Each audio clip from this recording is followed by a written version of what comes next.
Hello, कैसे हैं आप सब। आशा है कि आप सब सही ही होंगे।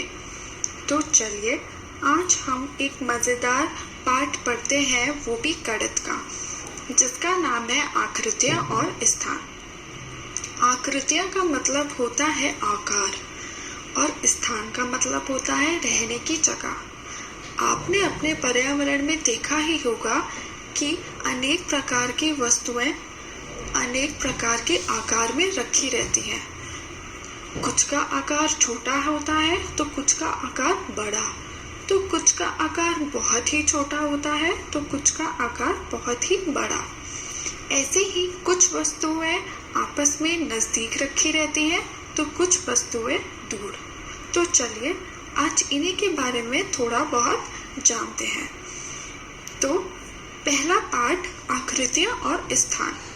अंदर बाहर, एक अरब और उसका ऊंट। सर्दी का दिन था। अरब ऊंट की पीठ पर बैठकर घूमने जा रहा था। रात को अरब ने अपना तंबू लगाया और उसके अंदर चला गया। ऊंट को बाहर ही रहने दिया। तभी ऊंट बोलता है, बाहर तो बहुत ठंड है, क्या मैं अपनी गर्दन अंदर कर लूं? तो फिर अरब बोलता है, ठीक है, तुम अपनी गर्दन अंदर कर लो। फिर दोबारा ऊंट बोलता है, बाहर तो बहुत ठंड है, क्या मैं अपनी आगे की टांगे भी अंदर कर लूं? तो फिर अरब बोलता है, ठीक है, तुम अपने आगे की टांगे भी अंदर कर लो। तो फिर ऊंट बोलता है, बाहर तो बहुत ठंड है, क्या मैं अंदर आ जाऊं? तो फिर अरब बोलता है, अरे नहीं, ये तंबू हम दोनों के लिए बहुत छोटा है। और फिर ऊंट बोलता है, इसलिए मैं अंदर आ रहा हूँ और तुम बाहर जाओ। और देखते ही देखते बेचारा अरब तंबू के बाहर बैठ जाता है और ऊंट तंबू के अंदर आराम से सो जाता है। तो चलिए पहला अभ्यास कार्य करते हैं, उससे बड़ा उससे छोटा। पहले चित्र में निशान लगाइए कि कौन सा बड़ा है। तो बताइए, दाएं तरफ दरियाई घोड़ा बड़ा है या बाएं तरफ एक प्यारा सा कुत्ता?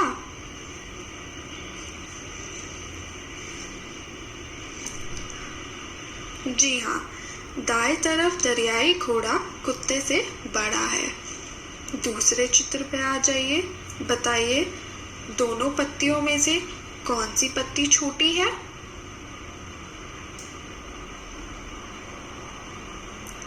जी हाँ, बाएं तरफ की पत्ती दाएं तरफ की पत्ती से छोटी है। तीसरे चित्र पे आ जाइए, बताइए कौन सा जानवर छोटा है, दाएं तरफ की प्यारी सी गिलहरी या फिर बाएं तरफ की मुस्कुराती हुई गाय?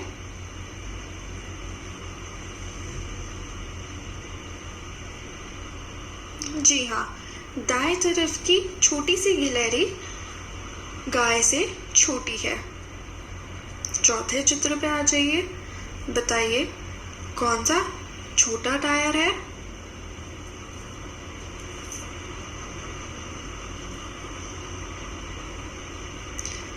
जी हाँ, पीछे वाला भागता हुआ टायर आगे वाले टायर से छोटा है, तो उस पर निशान लगा दीजिए।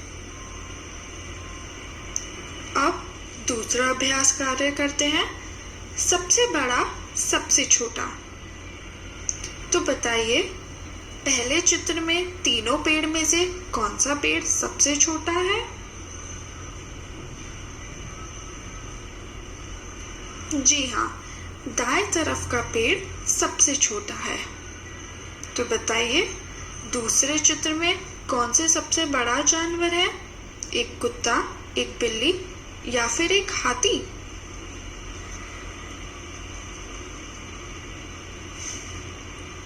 जी हाँ, बाएं तरफ का हाथी सबसे बड़ा है।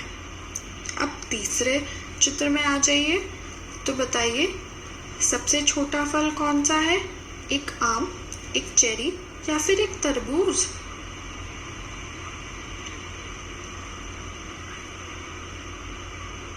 जी हाँ, बीच में एक छोटी सी चेरी सबसे छोटा फल है।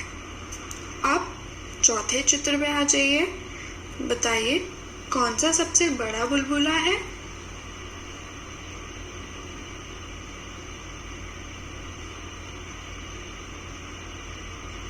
जी हाँ, सबसे बड़ा बुलबुला दूसरे नंबर पे है, जो कि लड़के के मुंह के बराबर है। तो चलिए अब हम पहले पाठ के दूसरे भाग के बारे में बात करते हैं, जिसका विषय है ऊपर नीचे। आपको इस चित्र में 3 बच्चे खेलते नजर आ रहे हैं, जिसमें से एक बच्चा झूले के ऊपर बैठा है और 2 बच्चे झूले के नीचे। ऐसे ही एक चिड़िया पेड़ के ऊपर बैठी है और एक बिल्ली पेड़ के नीचे। तो बताइए इससे आपको क्या पता चल रहा है? जी हाँ, यहाँ पर हम स्थान की बात कर रहे हैं। तो चलिए इसी पर हम एक छोटा सा अभ्यास कार्य करते हैं। तो बताइए दूसरे चित्र में सबसे ऊपर वाला मटका कौन सा है?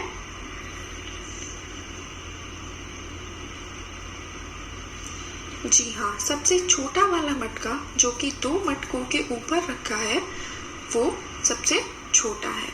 तो बताइए सीढ़ियों के नीचे वाले जानवर कौन सा है? जी हाँ, एक प्यारा सा कुत्ता वो सीढ़ियों के नीचे बैठा है। अब तीसरे भाग की बात करते हैं, जिसका विषय है पास दूर। तो बताइए मकान के पास वाली चिड़िया कौन सी है?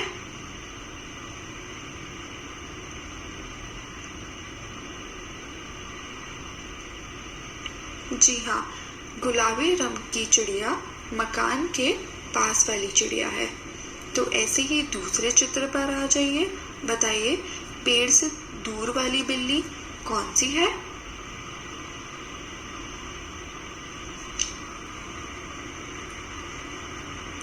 जी हाँ, जो पत्थरों के पीछे छुपी हुई है वो बिल्ली पेड़ से दूर है। तो अब आ जाइए चौथे भाग पर, जिसका विषय है सबसे पास सबसे दूर। अगर हम झूले के नजरिए से देखते हैं तो हमें ये पता चलता है कि ये छोटा सा लड़का झूले के सबसे पास है और वो प्यारी सी लड़की झूले के सबसे दूर। तो चलिए अब इसी विषय पे छोटा सा अभ्यास कार्य करते हैं। बताइए दूसरे चित्र में पेड़ से सबसे दूर वाला कौन सा पिल्ला है?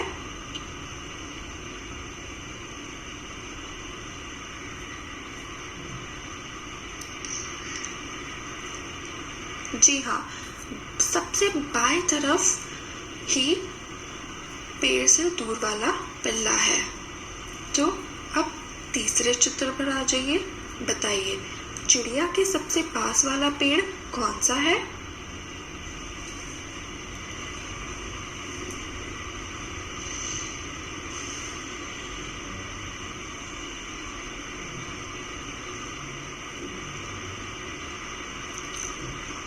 जी हाँ, सबसे बाएं वाला पेड़ चिड़िया के पास वाला पेड़ है।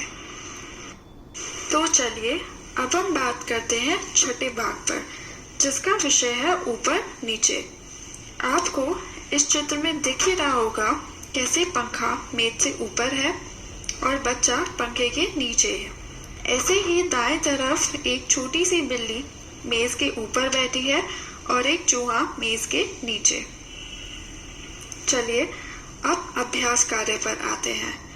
इस चित्र में हमें पास दूर ऊपर नीचे पर चर्चा करनी है। तो बताइए, पहले बात हम करते हैं पास दूर की। जैसे कुएं के पास 3 औरतें खड़ी हैं, कुएं के पास 2 मटके रखे हैं, कुएं के पास 2 बच्चे खेल भी रहे हैं। ऐसे ही एक औरत पानी का मटका लेकर कुएं से दूर जा रही है, बैलगाड़ी भी कुएं से दूर है और एक छोटी बच्ची जो बाईं तरफ खेल रही है वह 2 बच्चों के पास तो बैठी है परंतु कुएं से दूर है। ऐसे ही बहुत सारे घर और पेड़ भी कुएं से दूर है। अब बात करते हैं ऊपर नीचे की। जैसे चिड़िया कुएं के ऊपर है और कुआं चिड़िया के नीचे। ही बैलगाड़ी में भूसी और घास को ले जाया जा रहा है, परंतु उस घास के ऊपर एक छोटा बच्चा आराम से लेटा हुआ है।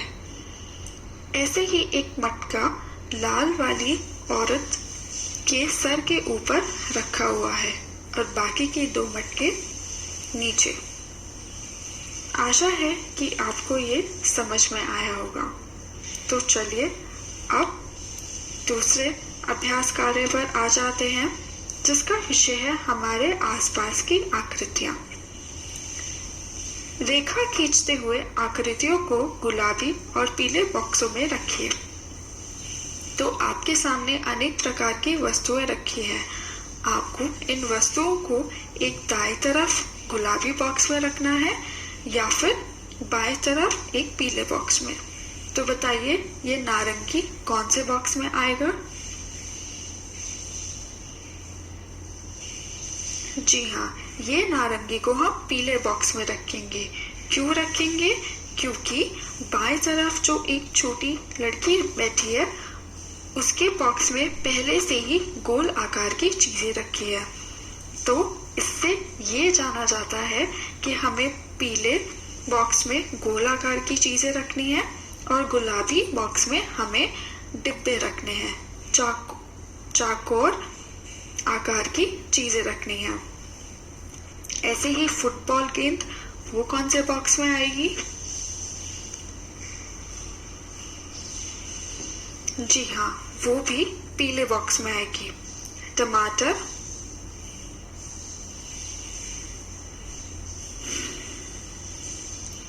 जी हाँ, वो भी पीले ही बॉक्स में रखी जाएगी। एक गुब्बारा, जी हाँ, वो भी एक पीले बॉक्स में रखा ही जाएगा। फिर एक ग्रे कलर का बॉक्स दिख रहा है आपको, डिब्बा, जिसे घोसा रंग भी कहा जाता है, जो थोड़ा हल्का काला सा रंग है उसका। तो बताइए वो कौन से बॉक्स में रखेंगे आप? जी, वो हम गुलाबी वाले बॉक्स में रखेंगे। ऐसे ही चाक का डिब्बा, वो कौन से बॉक्स में रखेंगे आप? जी हाँ, वो भी आप गुलाबी वाले बॉक्स में ही रखेंगे। और ऐसे ही भूरे रंग का डिब्बा, वो कौन से बॉक्स में रखेंगे? जी हाँ, वो भी आप गुलाबी वाले बॉक्स में ही रखेंगे। आशा है कि आपको ये समझ में आया होगा। अब दूसरे वाले चित्र के अभ्यास कार्य पर आते हैं। इसमें दर्शाया गया है कि रेखा खींचते हुए एक जैसी आकृतियों का मिलान कीजिए। तो बताइए ये जामुनी वाले रंग का डिब्बा कौन से डिब्बे से मिलान होगा? बिल्कुल सही, जामुनी वाले डिब्बे का मिलान हम चौक वाले डिब्बे से करेंगे। ऐसे ही टमाटर वाला हम गुब्बारे के साथ मिलान करेंगे और देखते ही देखते एक फुटबॉल गेंद जो कि बाएं तरफ रखी है उसको हम दाएं तरफ एक खेलती हुई छोटी सी हरी वाली गेंद के साथ मिला देंगे।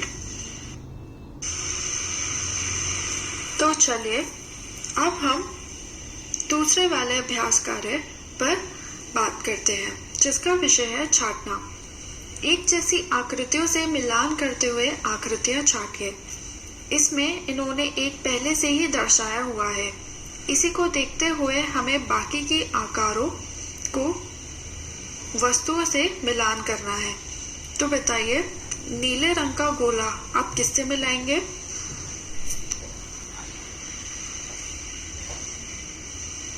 जी हाँ, हम नीले रंग का गोला एक गुब्बारे से मिला देंगे।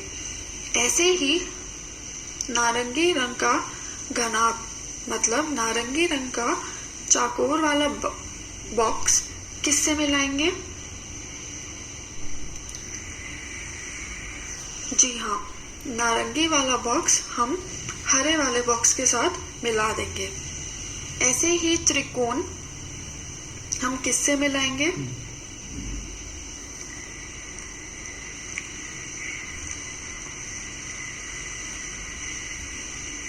जी हाँ, हम त्रिकोण एक जन्मदिन वाली टोपी मतलब बर्थडे कैप से मिला देंगे। अब आ जाइए उसी के नीचे वाले अभ्यास कार्य पर। एक जैसी आकृतियों के जोड़े बनाइए। इसमें एक पहले से ही दर्शाया हुआ है। चलिए बाकी का हम करते हैं। थर्मस का आप किससे मिलान करेंगे?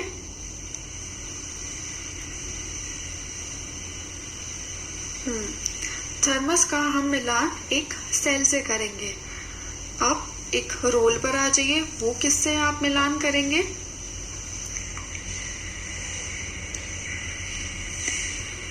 जी, एक रोल हम कैंडल मतलब मोमबत्ती से उसका मिलान करेंगे। अब टमाटर पर आ जाइए।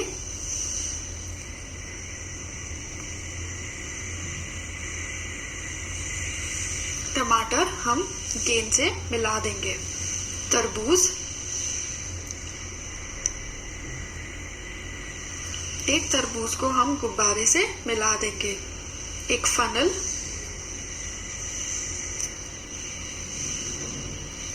एक फनल को हम त्रिकोण से मिला देंगे। एक ईंट,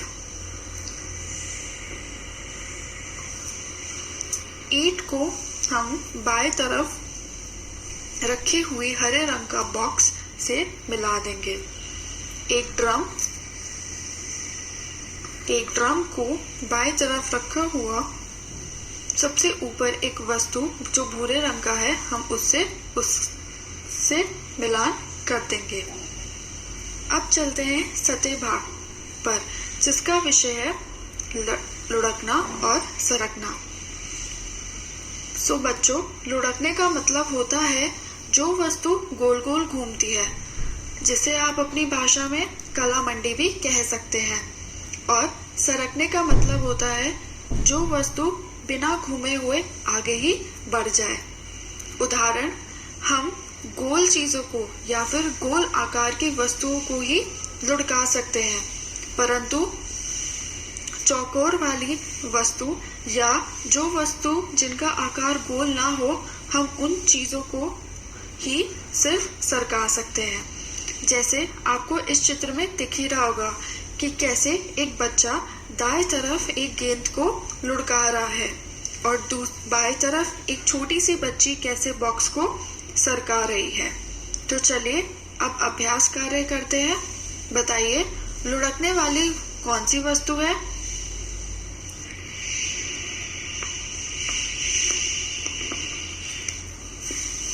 जी हाँ, फुटबॉल गेंद एक लुढ़कने वाली वस्तु है। अब तीसरे वाले चित्र पर आ जाइए। बताइए, सरकने वाली वस्तु कौन सी है? उस पर निशान लगाइए।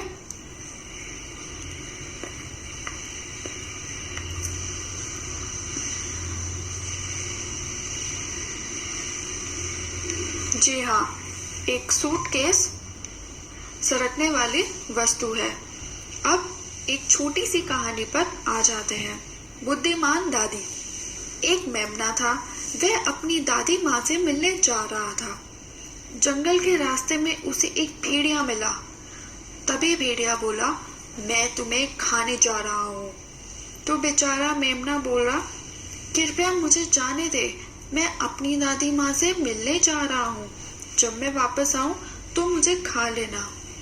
तब भेड़िया बोलता है, अच्छा तो तुम जा सकते हो। फिर जब वह लौटने लगा तो उसने दादी माँ को भेड़े के बारे में बताया। दादी माँ ने उसे एक उपाय सुझाया। दादी माँ बोली, चलो अपने आप को इस ढोलक में छुपा लो। और उस मेमने ने ऐसा ही किया। दादी माँ ने ढोलक को सड़क पर लुढ़का दिया। ढोलक नीचे की ओर लुढ़कने लगी। मेमने ने भेड़े को अपना इंतजार करते हुए पाया। तभी भेड़िया बोला, क्या तुमने किसी मेमने को इस तरफ आते हुए देखा है? तो ढोलक बोलती है, नहीं। भेड़िए को शक हो गया और वह ढोलक के पीछे पीछे दौड़ने लगा। और इससे पहले कि भेड़िया उसे पकड़ पाता, मेमना अपने घर पहुंच गया। उसने दादी माँ को धन्यवाद किया।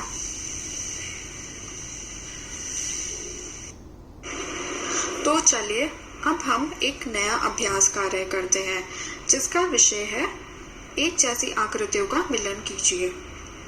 इसमें दाएं तरफ की आकृतियों का मिलान हमें बाएं तरफ की आकृतियों से करना है, जिसमें पहले से ही चौथी आकृति का मिलान बाएं तरफ की दूसरी आकृति से मिलान हुआ है।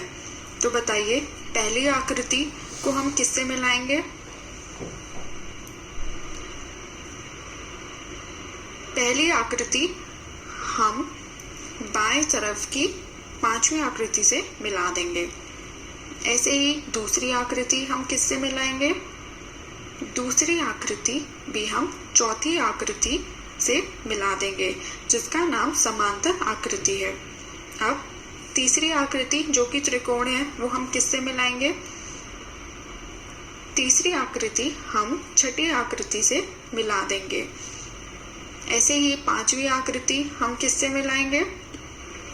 पांचवी आकृति हम बाएं तरफ की पहली आकृति से मिला देंगे, जिसका नाम अर्धवृत्त है। अब छठी आकृति हम किससे मिलाएंगे? जी हाँ, छठी आकृति हम बाएं तरफ की तीसरी आकृति से मिला देंगे, जिसका नाम पंचकोण है। चलिए अब एक नया अभ्यास कार्य करते हैं। एक जैसे आकार की आकृतियों का मिलान कीजिए। इसमें पहले से ही एक हुआ है। तो चलिए दूसरी आकृति को हम कौन सी आकृति से मिलाएंगे?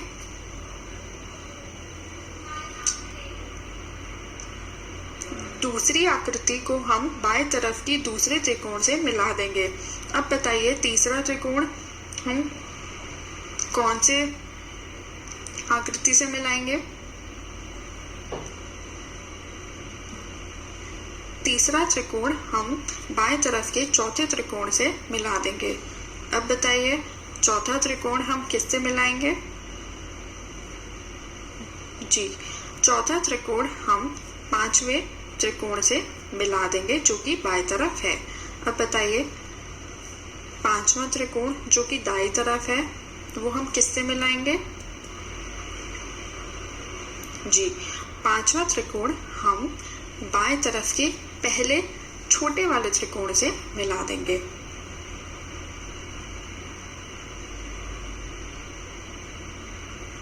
अब सबसे छोटी आकृति में रंग भरिए। इसमें एक पहले से ही हुआ है। तो दूसरी आकृति का बताइए किसमें रंग भरेंगे आप, जो सबसे छोटी है? जी, जो दाएं तरफ का गोला है उसमें आप भर देंगे। अब तीसरी बताइए, तीसरे वाले चित्र में आप किसमें रंग भरेंगे? जी हाँ, जो बाएं तरफ का त्रिकोण है आप उसमें रंग भर देंगे क्योंकि वो सबसे छोटा है। ऐसे ही चौथे भाग में आप कौन सा रंग भरेंगे, कौन से आकार में रंग भरेंगे? जी हाँ, जो पंचकोण में जो सबसे छोटा वाला पंचकोण है जो कि बीच में है उसमें आप रंग भर देंगे। चलिए अब नया अभ्यास कार्य करते हैं।